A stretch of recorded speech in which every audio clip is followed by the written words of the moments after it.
땅의 모든 끝이 여호와를 기억하고 돌아오며 모든 나라의 모든 족속이 주의 앞에 예배하리니 나라는 여호와의 것이요 여호와는 모든 나라의 주제심이로다.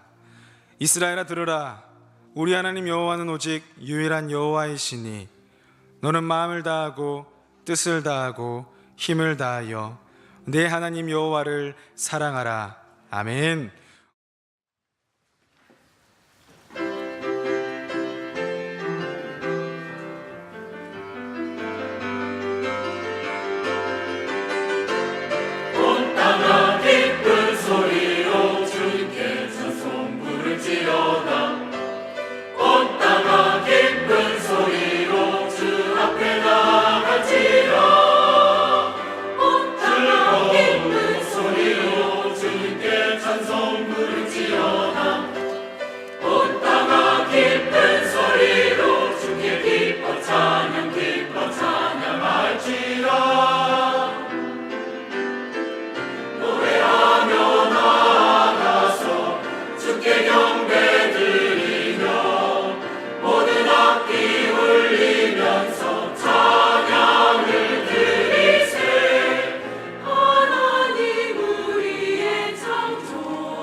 오늘 우리에게 주신 하나님의 말씀은 구약성경 예레미야 29장 1절부터 14절까지의 말씀입니다.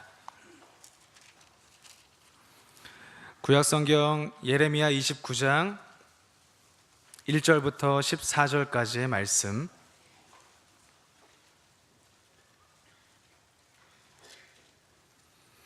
우리 함께 하나님의 말씀을 봉독하겠습니다.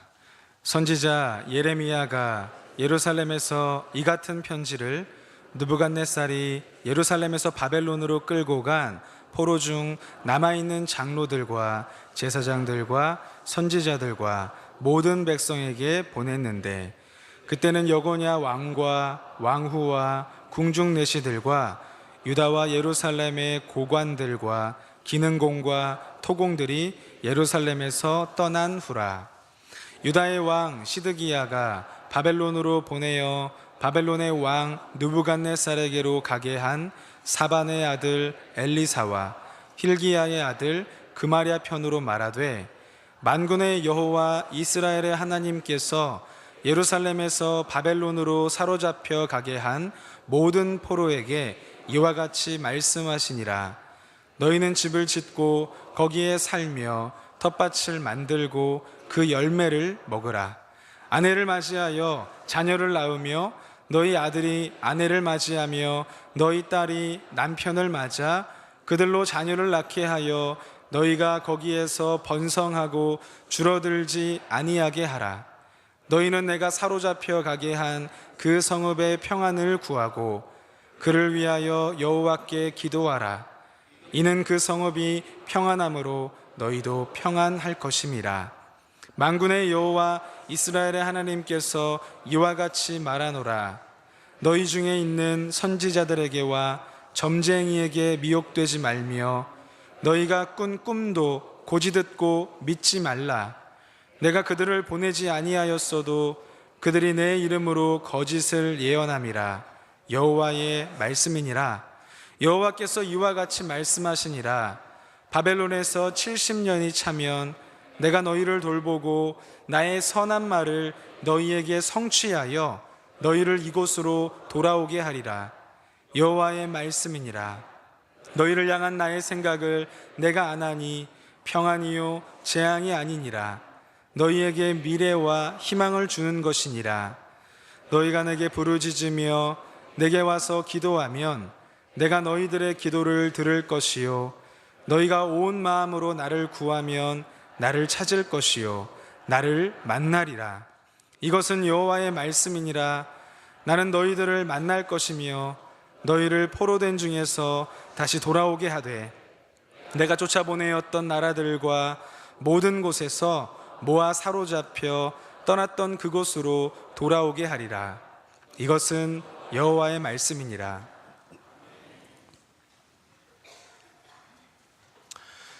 지난 27일 목요일 저녁 차를 타고 이동하는 중이었습니다. 운전하고 가는 차 안에서 라디오 방송을 듣다가 그날이 매우 의미 있는 날이란 걸 알게 되었습니다. 혹시 지난 목요일이 무슨 날이었는지 알고 계신가요? 바로 1950년 6월 25일 한반도에서 발생했던 6.25 전쟁이 휴전을 하게 된 날입니다. 1953년 7월 27일 그날이 휴전협정을 맺은 날이니까 올해가 64년째 되는 해입니다. 저와 여러분 모두에게 기억되어야 하고 의미 있는 날입니다. 현재도 남한과 북한은 휴전 상태이기는 하나 어디까지나 한정적인 평화를 유지하고 있으며 계속되는 무력 도발로 인해서 언제든지 전쟁이 일어나도 이상하지 않은 그런 상태에 놓여 있습니다. 그러나 이와 같은 모습은 비단 우리나라뿐만이 아닙니다. 세계 곳곳에서는 지금도 여전히 내전과 국가 간 전쟁과 각종 테러로 인해서 평화가 위협받고 있습니다. 모두가 평화를 원하지만 평화를 이루는 것은 그리 간단한 문제는 아닌 듯합니다. 생각해보면 그토록 모두가 평화를 원하면서도 그로 인해 상대방의 평화를 훼손해야지만 내가 평화를 얻을 수 있는 그런 운명, 주어진 평화조차도 온전히 누리지 못하고 유지하는 것이 어려운 게 이 땅을 살아가는 연약한 인간의 단편이 아닌가 생각해 봅니다. 그런 의미에서 예레미야 선지자가 예언 활동을 했을 당시 남유다의 상황도 이와 크게 다르지는 않았습니다. 한때는 통일 왕국으로 주변 나라가 함부로 대하지 못할 만큼 부와 명성 그리고 힘을 소유했던 단일 국가가 남과 북으로 나눠지면서 북이스라엘은 이미 아수르에 의해 멸망당하고 남유다마저도 멸망당할 위기에 처해 있기 때문입니다. 사실 이 모든 일은 하나님을 떠나 자기 옳은 대로 살았던 이스라엘의 죄악 때문이었고 그때마다 하나님께서는 주변 나라들을 들어 세우셔서 그들에게 경고하셨습니다. 때문에 크고 작은 전쟁들이 이스라엘에는 멈추지 않았던 것입니다. 오늘 본문이 기록될 당시에는 아직 남유다가 완전히 멸망한 건 아니었지만 여호야김 왕과 여고냐 왕에 의해서 바벨론으로 2차, 2번에 거쳐서 포로로 끌려간 사람들이 이미 있었습니다. 물론 포로로 끌려간 사람들이 우리가 생각하는 것처럼 극심한 고역과 노예 생활을 했던 것은 아니었습니다. 바벨론은 포로들에게 자국민과 크게 다르지 않은 자유를 부여했으며 그들은 나름대로 그곳에서 유대 공동체를 형성하며 지낼 수 있었기 때문입니다. 그러나 아무리 자유가 보장되고 간섭이 덜하다 할지라도 포로는 포로입니다. 전쟁으로 인한 아픔, 패전국으로 누릴 수밖에 없는 치욕, 그들 중에서는 고향에 가족을 두고 온 경우도 있었을 것이고 또 가족을 잃은 경우도 있었을 것입니다. 하지만 그들을 가장 비참하게 만든 건 다른 게 아니었습니다. 그것은 바로 그들이 가졌던 선민의식 자체가 완전히 무너지고 있었다는 것입니다. 과거 하나님께서는 그들의 조상들과 한 가지 약속을 맺으셨습니다.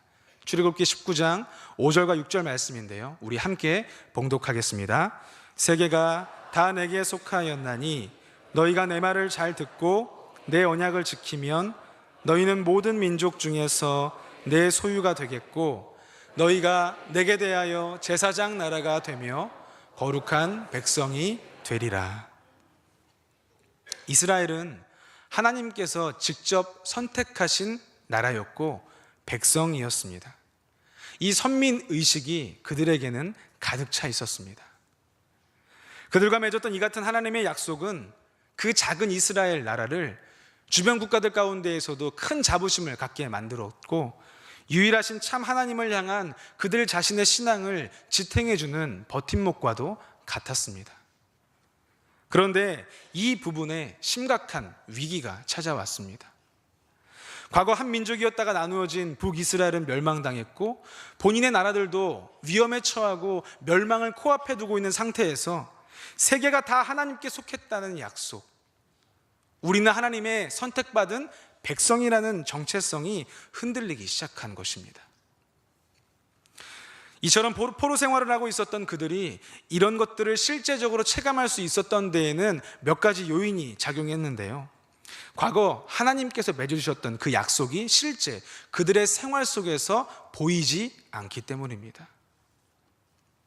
또한 자신들을 다스릴 왕조차 없이 그들은 이방 땅에서 이방 왕에 의해 지배를 받는 처지에 놓여 있어야 했습니다.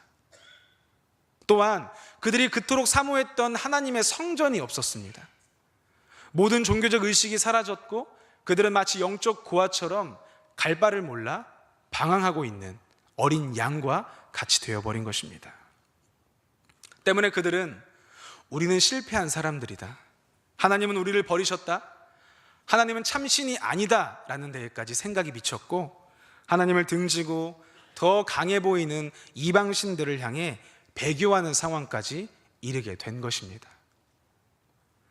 그렇다면 이런 상황에서 오늘 이 말씀이 어떤 의미를 갖는 것일까요? 결론부터 말씀드리자면 예레미야 선지자는 본문을 통해 이러한 위기에 처한 백성들을 위로하고 그들에게 희망의 메시지를 선포하고 있습니다. 사실 우리가 읽은 본문은 편지입니다. 총 4개의 편지가 합쳐진 하나의 편지 글입니다. 오늘 1절 초반절 말씀을 보면 예레미야가 예루살렘에서 보낸 편지라고 기록되어 있습니다. 또한 1절 중반절 말씀을 보면 편지의 수신자가 소개되고 있는데 그들은 느부갓네살 왕에 의해 바벨론으로 끌려간 포로들입니다. 구체적으로 장로들, 제사장들, 선지자들과 모든 백성을 가리키고 있습니다. 또한 3절, 2절 말씀을 다시 보면은 편지를 보낸 시점이 여고냐 왕, 즉 여호야긴 왕 때를 말하고 이때는 2차 포로 이동이 있은 후 얼마 되지 않은 시점입니다. 그리고 3절 말씀을 보면 이 편지가 사반의 아들 엘리사와 힐기야의 아들 그마랴의 편에 그들에게 전해졌다라는 것을 짐작해 볼 수 있습니다. 이처럼 바벨론의 포로로 끌려간 이스라엘 백성들을 향해 쓴 예레미야의 편지는 본문 4절부터 비로소 시작이 됩니다.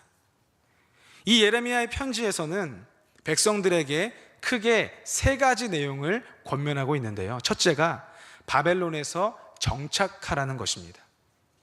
5절부터 7절까지의 말씀에 그 내용이 나와 있습니다. 너희는 집을 짓고 거기에 살며 텃밭을 만들고 열매를 먹어라. 결혼을 하고 자녀를 낳아서 번성하라. 그 포로로 끌려간 바벨론 땅에서 정착할 것을 당부하고 있습니다. 둘째, 8절과 9절에 나온 것처럼 그 땅에 있는 거짓 선지자들을 경계하라고 당부하고 있습니다. 너희 중에 있는 거짓 선지자들과 점쟁이들에게 미혹되지 말고 너희가 꾼 꿈도 고지 듣고 믿지 말라 말씀하고 있는 것입니다. 포로로 끌려갔고 상황이 여의치 않은 이스라엘 백성들의 상황 가운데에서 그들은 거짓 선지자들과 점쟁이를 의지하고 지푸라기라도 잡고 싶은 심정으로 하루하루 그들의 가까이에 있었던 것으로 보입니다. 또한 그 거짓 선지자들 가운데에는 바벨론 포로로 끌려간 백성들이 2년 안에 고국으로 돌아갈 것이라는 예언을 했던 사람들도 있었습니다. 당시 바벨론 안에서는 내분이 있었고 언제든지 나라가 무너질 위험한 순간 가운데 있었다고 합니다. 그래서 그런 상황들을 보면서 너희들 이제 2년 안에 돌아갈 수 있을 거야. 지금 이 나라 상황이 이러니까. 이런 거짓 예언들을 많은 선지자들이 했던 것으로 보입니다. 그런데 하나님은 그들을 경계하라고 말씀합니다. 그러면서 세 번째 10절부터 14절까지 말씀에 나온 것처럼 포로에서 너희가 70년 만에 돌아가게 될 것과 새로운 미래와 희망을 약속한다라는 내용을 소개하고 있습니다. 그러면서 예레미야는 포로 생활을 하던 이스라엘 백성들에게 굉장한 위로의 말씀을 한 가지 던지는데요, 오늘 본문 12절과 13절 말씀입니다. 함께 봉독하겠습니다. 너희가 내게 부르짖으며 내게 와서 기도하면 내가 너희들의 기도를 들을 것이요 너희가 온 마음으로 나를 구하면 나를 찾을 것이요 나를 만나리라. 과거 하나님이 맺으셨던 약속들은 상황상 전혀 이루어질 것처럼 보이지 않았고 그들을 다스려줄 왕도 없었을 뿐만 아니라 그들에게 전부라고 생각했던 성전조차도 없는 그런 상황 가운데에 자신들이 하나님께 버림받았다라고 여겼던 백성들을 향해 예레미야는 너희들이 하나님께 부르짖으면, 주님께 기도하면, 간절히 구하면 하나님께서 그 기도를 들으시고 너희들을 만나주시겠다 말하고 있는 것입니다. 방향을 잃어 헤매고 있었던 그들에게 예레미야의 이 편지는 아마 가뭄의 단비와 같았을 것이고 어둠 가운데 한 줄기 빛과도 같았을 것입니다. 이처럼 하나님께서는 예레미야를 통하여서 여호와 하나님을 향한 그들의 잘못된 신앙과 오해를 바로잡아 주십니다. 비록 지금 너희들이 포로로 끌려간 몸이지만 만군의 여호와 이스라엘의 하나님이 너희와 여전히 함께 하신다는 것, 하나님께서 너희들을 바벨론으로 사로잡혀 가게 하신 것은 하나님의 큰 계획 안에 있는 일이라는 것, 또한 시간이 지나고 하나님께서 정하신 때가 오면 너희들을 통해 민족을 이루고 다시 하나님의 나라를 이루게 될 것. 예레미야가 보낸 이 편지는 분명 그들에게 위로와 희망의 편지였습니다. 오늘을 사는 그리스도인들 역시 마찬가지입니다. 하나님께서 성경의 말씀을 통해 드러내시는 그분의 계획과 뜻을 잘못 알고 오해하면 언제든지 신앙의 위기를 경험하게 됩니다. 또한 그리스도인으로서의 정체성의 위기가 찾아올지도 모릅니다.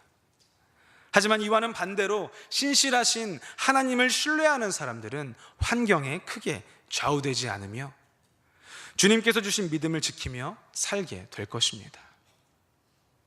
그런데 하나님께서는 오늘 예레미야를 통해서 당시 바벨론 포로로 끌려갔던 이스라엘 백성들에게 한 가지 중요한 자세를 요청하십니다. 단순히 그 땅에서만 정착하고 잘 먹고 잘 사는 것이 아닌, 그냥 자기 신앙만 잘 고수하는 그런 삶이 아닌, 장차 찾아올 희망을 기다리고 있는 그런 모습이 아닌 보다 적극적인 자세를 취할 것을 요청하고 있습니다. 본문 7절 말씀을 함께 봉독하겠습니다. 7절입니다. 너희는 내가 사로잡혀 가게 한 그 성읍의 평안을 구하고 그를 위하여 여호와께 기도하라. 이는 그 성읍이 평안함으로 너희도 평안할 것임이라. 여기서 구하다라고 하는 말은 노력한다는 의미를 담고 있습니다. 다시 말해서 너희들은 그곳에서 평안을 위해 노력하고 그것을 위해 기도하라고 요청하고 있는 것입니다. 무엇을 위해 노력하고 무엇을 위해 기도해야 합니까? 바로 평안입니다. 바벨론의 평안, 바벨론에 살고 있는 수많은 사람들의 삶을 위한 평안을 노력하고 기도하라고 요청하는 것입니다. 여기서 평화는 히브리어의 샬롬을 말합니다. 이 샬롬은 우리 명선 성도님들에게는 매우 익숙한 표현이죠. 매주마다 혹은 만날 때마다 우리가 하는 인사 가운데 하나이기도 합니다. 실제로도 유대인들이 하는 가장 보편적인 인사가 이 샬롬이라고 합니다. 예전에 담임 목사님께서 샬롬에 대해서 말씀을 전해주셨던 것 여러분 혹시 기억하실지 모르겠습니다. 그때 목사님께서는 샬롬이 단지 유대인들만의 인사가 아니라 우리 모든 기독교인들의 인사라고 말씀하셨습니다. 왜죠? 샬롬은 하나님께서 예수님을 통해 이 세상에서 이루실 일들을 요약한 말이기 때문입니다. 그리고 저와 여러분들은 하나님께서 예수님을 통해 하신 일, 이루신 일에 직접적으로 영향을 받은 사람이기 때문에 우리는 샬롬의 사람들인 것이죠. 그렇다면 샬롬의 의미는 무엇입니까? 샬롬은 근심과 걱정이 없는 상태, 분쟁이 없는 상태, 즉 평화를 말합니다. 이 평화를 다른 말로 표현하면 하나님의 다스림, 하나님의 통치를 말하고 있는 것입니다. 그렇다면 7절 말씀을 다시 이야기해보면 너희가 비록 낯선 이방 땅에 사로잡혀 있지만 그 성읍에서 평화를 이루고 하나님의 통치가 가득하게 되기를 노력하며 그것을 위해 반드시 기도해야 한다라는 사실을 말씀하고 있는 것입니다. 이 말씀을 들었을 때 백성들의 반응은 어떠했을까요? 쉽게 받아들이기는 어려웠을 것입니다. 왜냐하면 내가 좋아하지 않는 대상, 내가 원수라고 여겼던 그 대상 가까이에서 그들과 평화를 이루고 그 평화를 위해 노력하고 간절히 기도하는 일은 결코 쉬운 일이 아니기 때문입니다. 그러나 하나님께서는 이 일은 아무나 할 수 있는 일이라 말씀하지 않으셨습니다. 이 일은 하나님의 백성들만이 할 수 있는 일, 해야만 하는 일이라고 우리에게 요청하고 있는 것입니다. 이 땅에서의 샬롬은 결코 믿지 않는 사람들의 영역이 될 수 없습니다. 적어도 이 땅에서는 인간의 힘으로 평화를 유지하는 것조차도 벅차기 때문입니다. 또한 모두에게 동일하게 적용되는 평화는 존재하지 않습니다. 나라와 나라 사이에, 사람과 사람 사이에, 이념과 이념 사이에 조금만 이해관계가 성립되지 않으면 서로를 미워하고 멀리하며 산산조각내는 것이 이 땅에 우리가 알고 있는 평화이기 때문입니다. 그래서 결국 인간의 힘으로 이루어보려는 그 어떠한 시도도 허사로 돌아가게 돼버립니다. 그러나 하나님의 통치, 하나님의 다스림을 받는 자들을 통해서는 가능하다 말씀하고 있는 것입니다. 이 땅에서의 샬롬은 우리가 샬롬을 위해 노력하며 샬롬을 위해 기도할 때에 가능해지는 하나님 나라 백성들의 영역입니다. 궁극적으로 그 일을 하나님께서 이루어 가신다 말씀하고 있기 때문입니다. 요한복음 5장을 보면 우리가 잘 알고 있는 베데스다 목가에 38년 된 병자 이야기가 나옵니다. 그곳에는 그 베데스다 목가에는 수많은 아픈 사람들로 가득했습니다. 맹인, 다리 저는 자, 몸이 불편한 사람들로 가득했습니다. 그들이 그 주위에 모여 있을 수밖에 없었던 것은 그 못가에 가끔씩 천사가 내려와 물을 움직이게 하는데 그 물이 움직일 때 그 물 속으로 들어가는 사람은 어떤 병에서든지 낫는다 말하기 때문입니다. 그런데 여기서 이 베데스다는 자비의 집, 은혜의 집이란 뜻을 가지고 있습니다. 그러나 생각해보면 그것은 결코 자비와 은혜가 아닙니다. 물이 움직일 때 그 주변에 있는 수많은 사람들 가운데 단 한 사람만 낫기 때문입니다. 그래서 그 목가 주변에는 항상 경쟁과 원한으로 가득했을 것입니다. 내가 낫기 위해서 말이죠. 그때 그 자리에 예수님께서 찾아가셨습니다. 그리고 38년 된 병자에게 다가가시고 이렇게 말씀하십니다. 너가 낫고자 하느냐? 그러자 그 38년 된 병자는 주님께 이렇게 대답합니다. 물이 움직일 때 나를 못에 넣어주는 사람이 없습니다. 내가 가는 동안 다른 사람이 먼저 그곳에 가기 때문입니다. 어느 목사님은 이 말씀이 거짓 베데스다가 참 베데스다로 전환되는 큰 사건이라고 말씀하기도 합니다. 정말 그런 것 같습니다. 불완전함, 결핍, 인간적 욕망과 욕구가 가득한 이 세상에서는 모두에게 동일하게 적용되는 은혜란, 평화란 존재할 수 없기 때문입니다.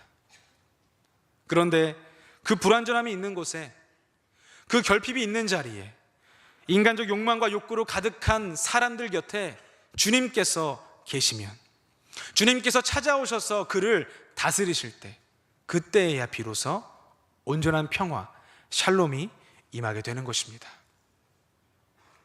돈 리차드슨 선교사가 쓴 화해의 아이라는 책이 있습니다.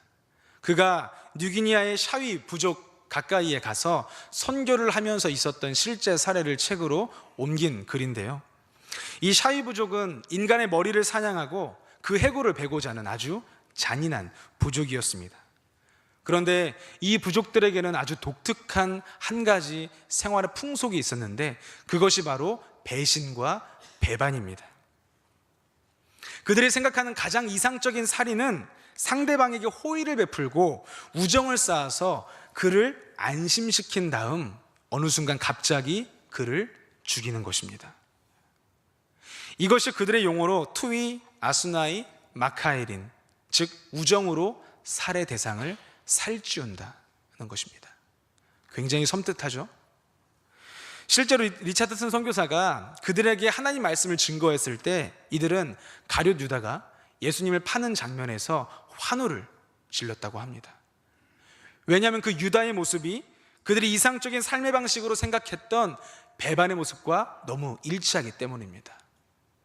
그 삶이 너무나 대단하다 여겼기 때문이죠. 그렇게 얼마 동안을 그들과 함께 살았던 이 선교사가 그들 가운데 있었던 또 한 가지 풍속을 발견하게 되는데요, 그것이 바로 화해의 아이입니다.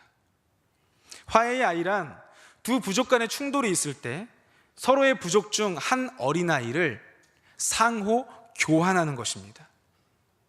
이 교환을 통해 그들은 서로 화해를 하고 아이가 살아있는 동안 평화를 유지하는 것입니다. 그리고 그들은 그 교환했던 아이를 잘 보살펴야 하는 의무를 동시에 갖게 되는 것이죠. 이 풍속을 발견한 선교사가 화해의 아이를 통해서 그들에게 다시 복음을 증거했습니다. 즉 예수님은 하나님과 사람 사이의 화해를 이루기 위해 오신 화해의 아이다.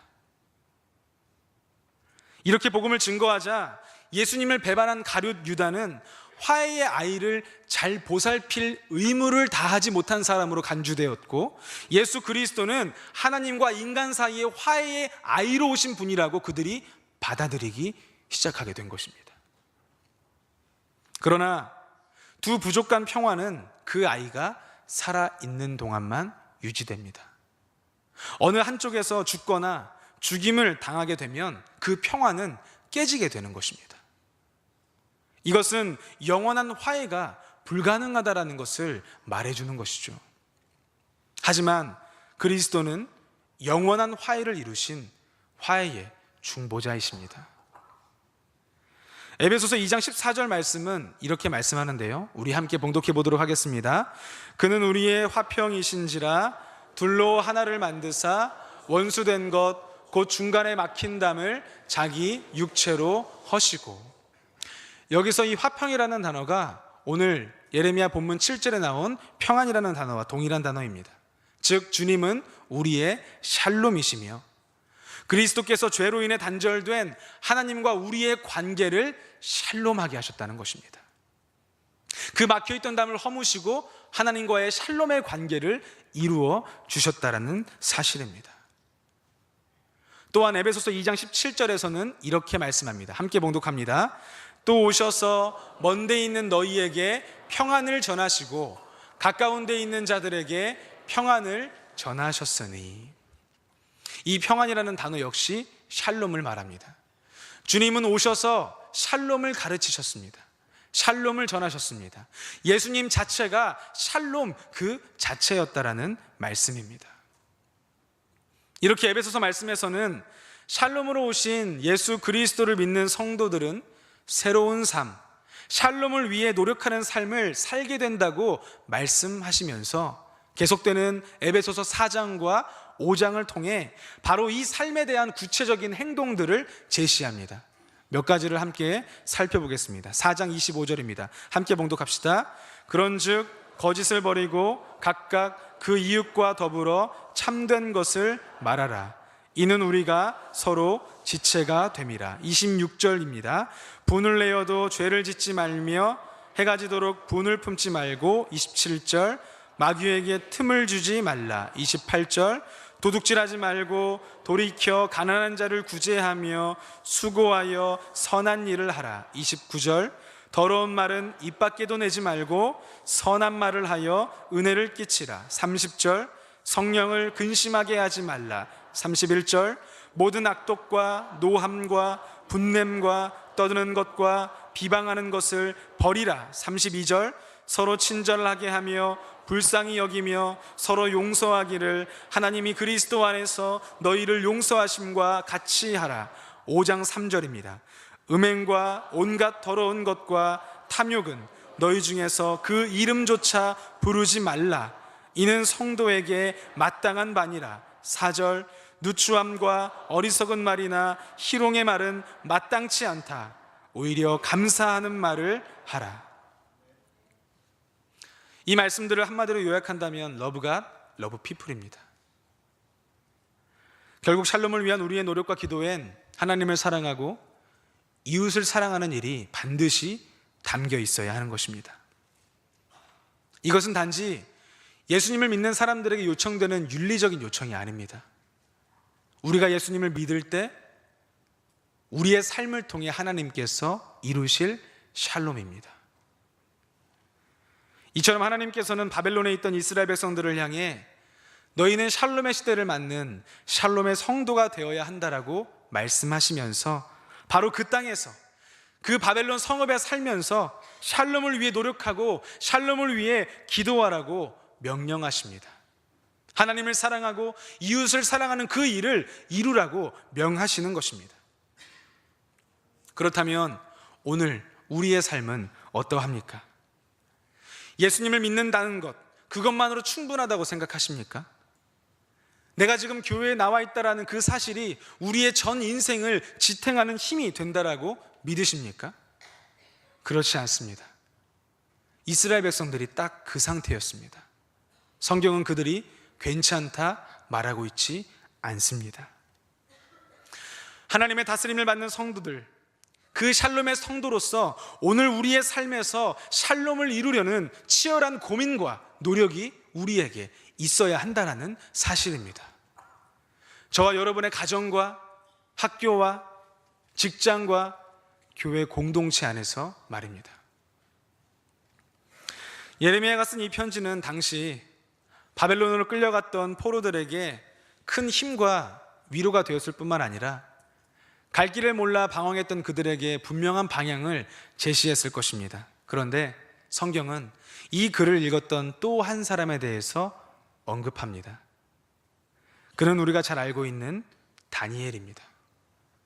다니엘 역시도 예레미야의 이 글에 큰 영향을 받았습니다. 사실 다니엘은 1차로 포로로 끌려갔던 사람 중에 한 사람이었습니다. 왕족과 귀족 가문 출신으로 구성된 1차 포로자 명단에 포함되어서 그 땅으로 가장 먼저 들어가 문화와 예술, 종교적 이데올로기 교육 가운데에 그 교육과 맞서고 믿음의 기질을 발휘하고 자신의 믿음을 지켰던 사람이 바로 다니엘이었습니다. 그는 그 땅에서 자신의 믿음을 지키고 높은 관리가 되었고 그 땅에서 선한 영향력을 끼쳤던 한 사람이었습니다. 그런데 그가 어느 날 예레미야의 글을 읽다가 하나님께서 자신들을 향해 품으셨던 계획에 대해 깨닫습니다. 포로였던 포로였던 우리들을 향한 하나님의 크신 계획을 깨닫게 된 것입니다. 다니엘서 9장 1절과 2절 말씀인데요, 우리 함께 이 말씀을 봉독하겠습니다. 메대 족속 아하수에로의 아들 다리오가 갈대아 나라 왕으로 세움을 받던 첫 해, 곧 그 통치 원년에 나 다니엘이 책을 통해 여호와께서 말씀으로 선지자 예레미야에게 알려주신 그 연수를 깨달았나니 곧 예루살렘의 황폐함이 70년 만에 그치리라 하신 것이니라. 아멘. 이 글을 읽은 다니엘이 이어지는 3절 이후에 취했던 행동이 있습니다. 그는 금식하며 베옷을 입고 죄를 덮어쓰고는 하나님 앞에 간절히 기도했습니다. 하나님의 백성들이 저지른 죄, 그 죄로 인해 마땅히 받아야 할 심판을 인정하면서 그럼에도 불구하고 하나님의 긍휼과 자비를 구하는 그 기도를 그는 낯선 땅에서 예루살렘을 향해 창을 열어놓고 무릎 꿇고 주님 앞에 기도했던 것입니다. 또한 훗날 페르시아 고레스 왕 때까지도 관리를 유지하고 있었던 다니엘은 이 고레스 왕이 모든 이스라엘 포로들을 고국으로 돌려보낼 때 자신의 고향으로 돌아가지 않고 여전히 그 땅 바벨론 땅에 남아서 관리로 남아 임기를 마치고 생을 끝까지 마감했음을 우리는 알고 있습니다. 그는 그 땅에서 하나님의 샬롬을 이루기 위해 노력하고 간절히 기도했던 한 사람이었습니다. 하나님께서는 샬롬 그 자체이신 예수 그리스도를 통해 우리 역시도 샬롬의 성도로 부르셨습니다. 궁극적인 샬롬의 시대는 주님께서 다시 이 땅에 오실 때야 비로소 완성되겠지만 우리가 살아가는 이 땅 가운데에서도 샬롬의 성도들을 통해 하나님께서 이미 이루어 놓으신 샬롬이 회복되어야 합니다. 때문에 지금 내가 어떤 상황에 처해 있느냐가 중요한 것이 아닙니다. 지금 내가 어디에 있느냐가 중요한 것이 아닙니다. 나는 지금 내가 있는 그 자리에서 하나님이 이루신 평화를 위해 노력하고 있는가? 우리가 있는 그곳에서 내가 만나는 사람들과 그 상황들을 놓고 간절히 기도하고 있는가? 결국 나는 그곳에서 하나님을 사랑하며 이웃을 사랑하고 있는가? 이것이 중요하다는 말씀입니다. 하나님의 뜻을 깨달은 다니엘, 하나님의 위로와 큰 계획을 받았던 바벨론 포로들, 그들처럼 우리 역시도 하나님의 다스림을 받는 샬롬의 성도라는 사실을 기억하시기를 바랍니다. 하나님께서는 샬롬의 성도들을 통해 반드시 그분의 계획을 이루어 가신다는 사실을 잊지 마시기를 바랍니다. 때문에 이 땅에서의 우리의 힘으로 이루는 평화가 아니라 이 땅에서 하나님의 힘으로 이루시는 그 샬롬을 위해 오늘 여러분의 자리에서 노력하고 기도하는 인생이 되시기를 바랍니다. 이것이 바로 그리스도인의 모습이고 샬롬의 시대, 샬롬의 성도의 사명인 줄 믿습니다. 우리 함께 기도하겠습니다. 이 시간 기도할 때 내게 허락하신 삶의 자리에서 샬롬을 위해 노력하고 나의 삶의 자리를 위해 간절히 기도하는 내가 되기를 기도합시다. 또한 주님께서 이루신 그 샬롬을 회복하길 원한다고 우리 함께 간절한 마음으로 기도하겠습니다. 주님, 이 시간 우리가 주님 앞에 기도합니다. 저희들을 돌아보시는 아버지 하나님의 영광을 날마다 인지하고 살아갈 수 있게 도와주시옵소서. 우리를 샬롬의 시대에 샬롬의 성도로 부르신 하나님 아버지, 샬롬 그 자체이신 그리스도를 통하여서 우리를 우리 삶의 자리로 불러주셨사오니 그 땅 가운데에서 그 샬롬을 위해 노력하고 샬롬의 성도로서 간절히 기도할 수 있는 저희 모두가 되게 하여 주시옵소서. 주님, 그럴 수 없는 상황 가운데 놓여있다 할지라도 평화를 이루는 일에 힘쓰기를 원합니다. 주님, 나를 그 일 가운데 불러주셨사오니 아버지 하나님, 이 자리에 있는 우리 명순의 모든 성도들의 삶이 주님을 사랑하고 사람을 사랑하는 인생이 될 수 있기를 간절히 구합니다. 주님, 우리의 기도를 들어주시고 아버지 하나님의 일을 이루어 주시옵소서. 하나님의 영광을 가리지 않게 하시고 우리의 삶의 자리를 탓하지 않게 하시고 그 자리가 평화의 자리, 샬롬의 자리가 있게 하시며 하나님의 통치와 다스림을 받는 아버지 우리의 인생이 될 수 있도록 주의 역사하여 주시옵소서. 주님 찬양합니다. 하나님 아버지, 우리를 샬롬의 시대, 샬롬의 성도로 불러주심에 감사드립니다. 예수 그리스도를 통하여 우리가 그 은혜를 누리고 있사온데 우리의 삶에 평화가 없고 우리의 삶에 하나님을 사랑하고 이웃을 사랑하는 그 모습이 사라졌다면 다시 한번 주님 앞에 무릎 꿇고 기도하며 다니엘처럼 그 땅 가운데에서 끝까지 자신의 사명을 감당했던 그 모습처럼 우리 역시도 지금 이 삶에서 우리에게 주신 그 삶의 자리를 굳건하게 지킬 수 있는 샬롬의 성도가 되게 하여 주옵소서.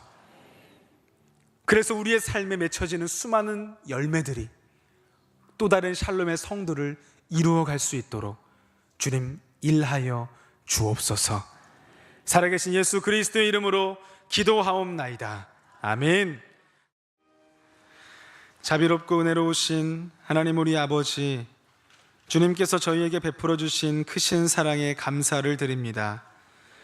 온전치 못하고 자기 옳은 대로 하는 부족한 저희를 위하여 태초부터 작정하셨던 주님의 구속의 은총이 오늘 우리를 이곳에 있게 하셨음을 믿음으로 고백합니다.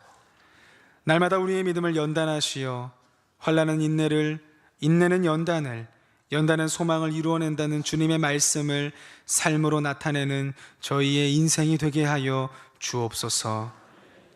한 주간 세상으로 나아가 살아갈 때에 샬롬의 시대, 샬롬의 성도로서 하나님 사랑과 이웃 사랑을 전하는 복된 성도 되게 하여 주옵소서.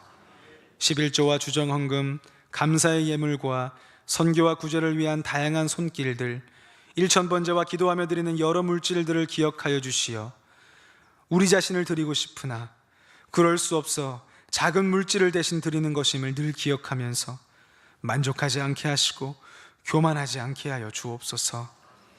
저희들을 주님의 길로 날마다 인도하시는 예수 그리스도의 이름으로 기도드리오며, 이제는 우리 구주 예수 그리스도의 은혜와 하나님 아버지의 크신 사랑하심과 성령님의 교통하심이 샬롬을 위해 노력하며 기도하기를 결단하는 사랑하는 모든 성도들 위해 지금부터 영원토록 함께 하시옵기를 축원하옵나이다.